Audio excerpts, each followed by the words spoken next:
Life is an entity within the Division of Student Affairs in the Office of Community Engagement that was started by a group of students who wanted to go and do community service somewhere beyond the Bronx and the local New York City area. I just returned back from Kenya 1 week ago. I was invited to represent Lehman College at the Drug Fighters Center in Kibera, which is the largest slum in all of Africa. And our students at Lehman, students, faculty, and staff, have all helped to build the school drug fighters in the Kibera slums. 2, 3, 4, 5, 6, 7, 8. And you just fall in love with the kids. There's no way around it. You get there and you think, you know, the conditions are going to be horrible, but you walk through the gates of drug fighters and you're in the middle of this horrible slum in horrible conditions, and you see 300 rescued children from rape, abuse, neglect, malnourishment, HIV and AIDS, and they're the happiest kids you will ever see in your life. They are so pleasant and sweet and caring for one another and for everyone else. They're taught to love, they're educated. You just fall in love with them. You can't help it.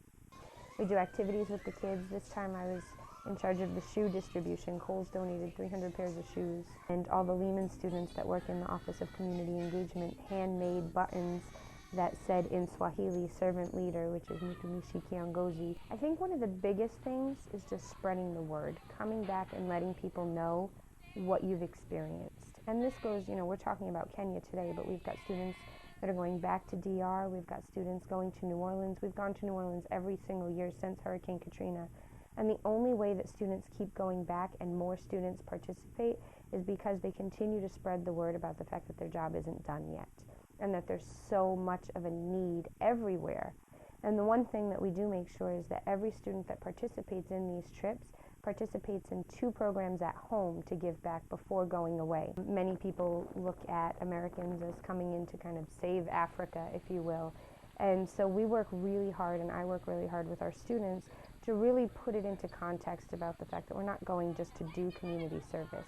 I think every single one of us that travels on any of these type of trips is oftentimes either broken in some way or seeking knowledge.